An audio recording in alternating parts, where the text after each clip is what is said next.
iPhone 13 ini salah satu HP iPhone yang nggak mau mati-mati karena dia menurut gue di tahun 2026 sekalipun performanya masih cukup oke. Tapi apakah harganya worth it? Apakah justifikasinya oke di harga 7-6 jutaan?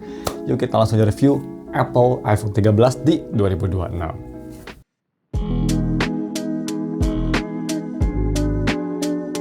Halo guys, nama gue Steven dari StepTech dan mari kita langsung review si iPhone 13. So, sebenarnya gue udah pernah review iPhone 13 tuh di awal tahun ya.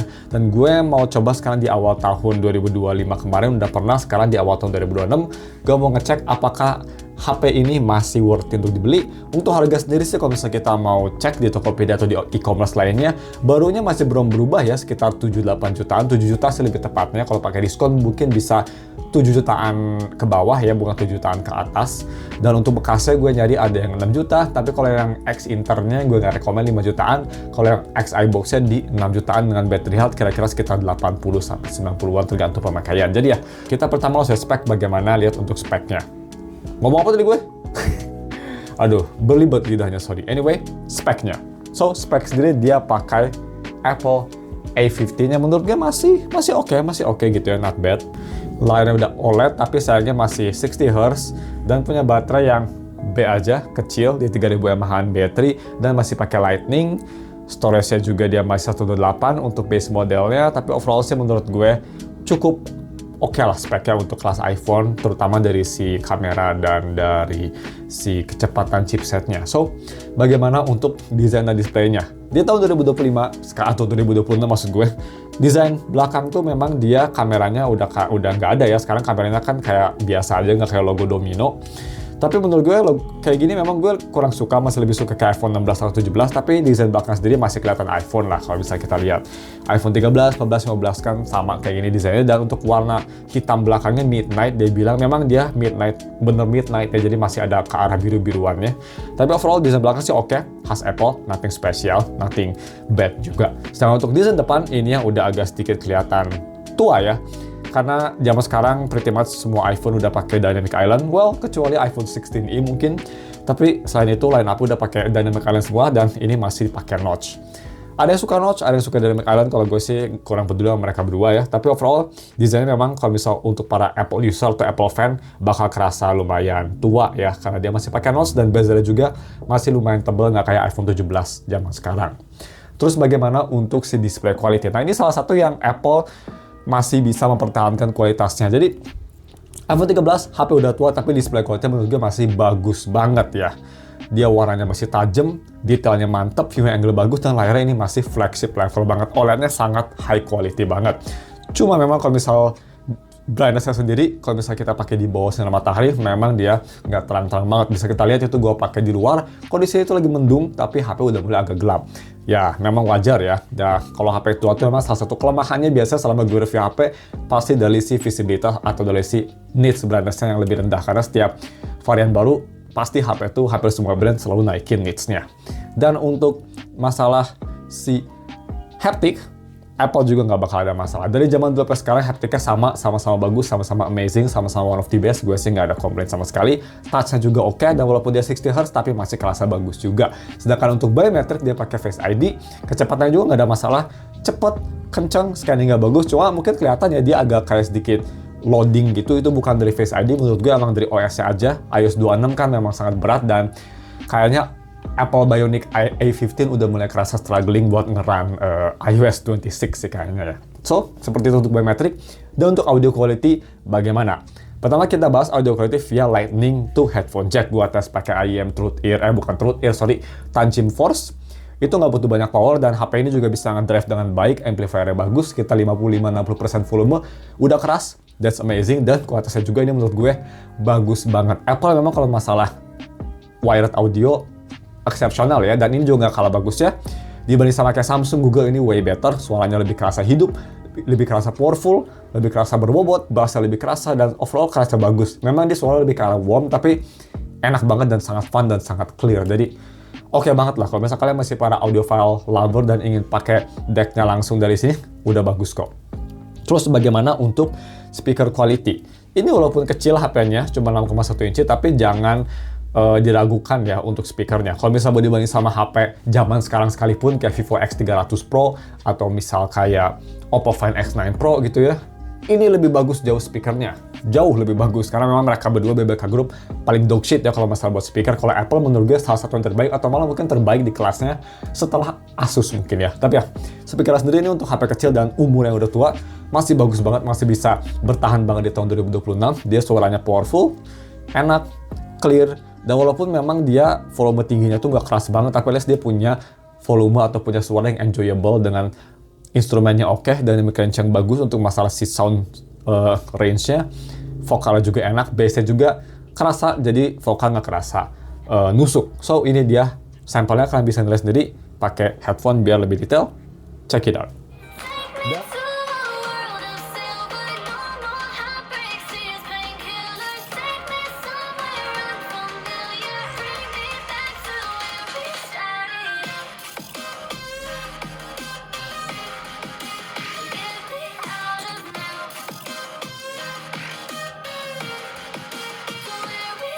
Check it out.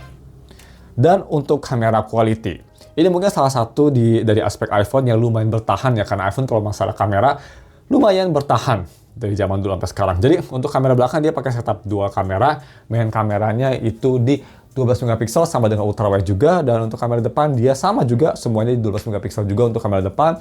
Dan video recording juga dia bisa nge-record sampai 4K 60 mau itu kamera depan atau kamera belakang, tapi untuk ultrawide hanya bisa sampai 4K 30. Kita bahas dulu bagaimana foto quality-nya.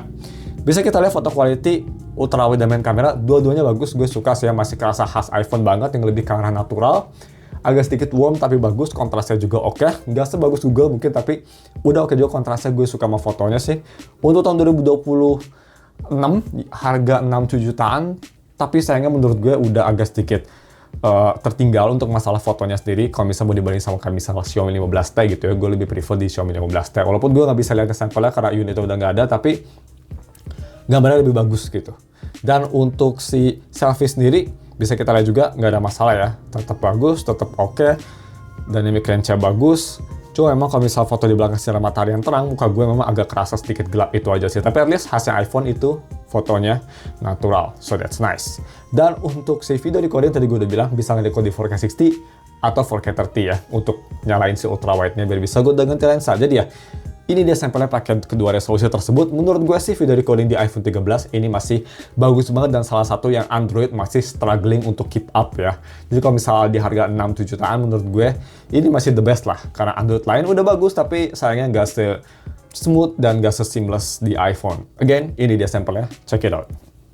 So, oke, jadi sebenarnya 4K 60 di rumah gue, dan ya udah lama kita nggak record di rumah, dan ini 4K 60 nya bisa gue ganti lensa ya, ultrawide. Oh, nggak bisa ternyata. Oke, nevermind, cuma ada logonya aja Apple, please fix, ada logonya tapi nggak bisa ganti. Berarti ultrawide hanya bisa di 4K 30, dan untuk stabilisasi bagus. Apple masalah video sih masih insane banget, even yang setua ini. Dan kalau misalnya kita mau coba lihat detail video kucing nih, kucing gua move masih bagus ya, nice. Nah kalau misalnya kita mau rubah ke 4K 30 seperti ini, bagus juga, dan bisa ganti ke ultrawide ya. Kalau 4K 30 bisa ke ultrawide, nice, smooth juga, nggak ada masalah. Dan HP-nya juga to be fair nggak panas-panas banget, dynamic range juga masih bagus, zoom maksimal 3 kali aja, jadi nggak bisa ngezoom banget ya. That's it. Dan langsung aja kita pindah ke gaming performance. Check it out. So, moving on ke gaming performance, yang pastinya ini salah satu kelemahan terbesar dari HP ini. Dan buat kalian para gamer yang mungkin ingin main game di HP ini, gue sih sebenarnya nggak rekomen ya. Apalagi kalau beli HP ini buat gaming, jangan gila deh, mending jangan. Tapi ya, kalau misalnya kita mau coba main game seperti game berat kayak Wuthering Waves, bisa kita di B-roll, di medium setting, itu sebenarnya kelihatannya playable ya, tapi bisa kelihatan mungkin pas di akhir B-roll bakal agak sedikit turun FPS-nya, dan ini memang seperti itu. Jadi gua rasa tuh kalau main Wuthering Waves, pas pertama nge-launch, pas HP-nya dingin, kerasa smooth ya, tapi dalam jangka waktu 1-2 menit aja dia langsung panas dan thermal-throttling, dan performance-nya langsung all over the place. Jadi cepet banget panas untuk main Wuthering Waves di medium setting pun. Kalau di low setting agak sedikit lama, tapi nggak terlalu beda jauh. Untuk main game berat mungkin untuk hanya daily commission aja masih sanggup, tapi selain itu gue nggak rekomen. Dan ya, untuk main game berat gue sih nggak rekomen. Yang gue sangat rekomen mungkin buat kalian para rhythm game, karena ini buat main game kayak Project Sekai karena layarnya kecil, buat para jempol player ini enak banget sih. Gue bisa lihat gue main lagu Queen di Project Sekai, dan seperti biasa Apple tuh yang gue suka di Project Sekai, dia tuh ada haptiknya kalau bisa kita ngeklik si note-nya, jadi kerasa lebih imersif dan kerasa lebih fun aja to play gitu. Dan gue suka di harga segini, jadi memang kayak naik turun ya. Memang untuk main game berat ini gue nggak rekomen sama sekali, mau Genshin, Zero Zero, Where Winds Meet apalagi, gak rekomen. Tapi buat main game enteng, terutama main game rhythm, wah ini nyaman banget sih, mantep banget lah khas Apple. Nice, jadi game performance gue bisa bilang, ya mending stay di game enteng aja, bukan buat para hardcore gamer ya. Terus kalau bisa kita moving on ke UI experience, dia udah pakai iOS 26,2. Dan apakah setelah gue pakai OS ini ada keluhan atau sesuatu? Keluhan yang gue rasa dibanding sama iOS sebelumnya, kerasa agak sedikit lebih nge-lag. Jadi launching aplikasi karena butuh waktu beberapa detik, itu lebih lama dari actual iPhone yang lebih powerful, kayak misal 14 Pro Max atau ke atas, 17 Pro Max apalagi gitu, no shit. Kerasa seperti itu ya, bisa kita UI day to day-nya. Masih smooth, cuma loading itu kayak butuh sedikit over. Cuma animasinya sendiri masih kelihatan oke.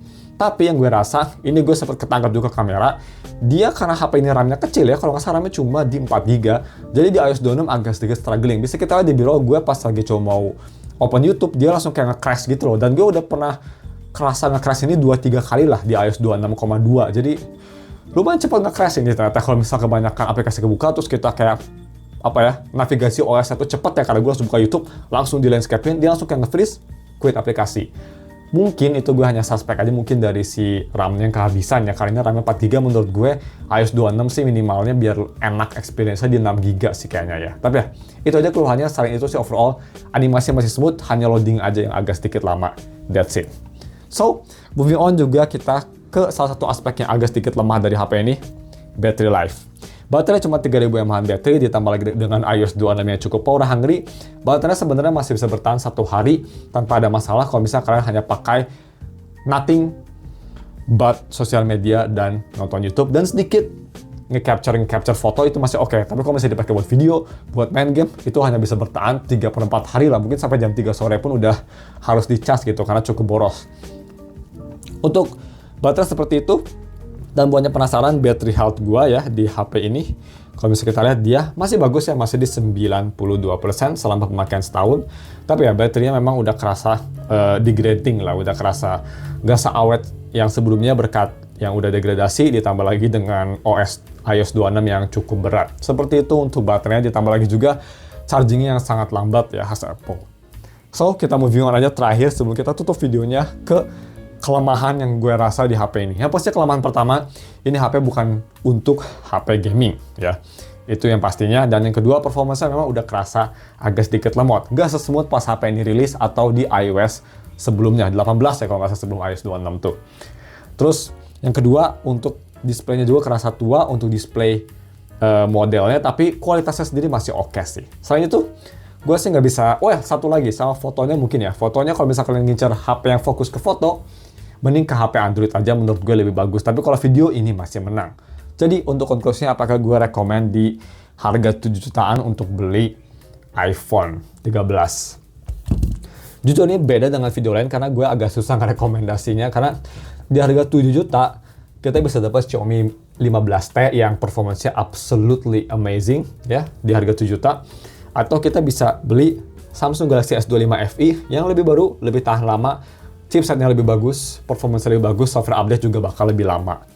Agak susah ya, di harga 7 juta kalau baru ini agak susah. Kalau bekas mungkin kalian bisa nemu di harga 6 jutaan, ini mungkin masih oke di harga 6 juta pas atau 6,5 gitu. Mungkin masih ada justifikasi walaupun tetap agak sulit ya, tapi mungkin gue hanya bisa nge-recommend in conclusion, HP ini untuk kalian para Apple user aja sih. Kalau misalnya kalian emang hanya bisa beli Apple gitu ya, hanya bisa beli iPhone, nggak bisa beli Android gitu, ya ini sebenarnya masih usable dan masih oke, masih nyaman banget. Tapi memang kalau misalnya kalian mungkin bisa pindah ke Android, banyak yang lebih better. Itu sih konklusi gue. Cuma memang yang the best di sini dibanding HP Android lain di harga yang sama, hanya dari video aja. Itu menurut gue. So, cuma sekedar konklusinya, dan kalau misalkan kalian suka video ini, jangan lupa like dan subs. Kalau misalkan ada pertanyaan, bisa komen di bawah. Thank you for watching, dan ketemu lagi minggu depan untuk video review lainnya. Bye!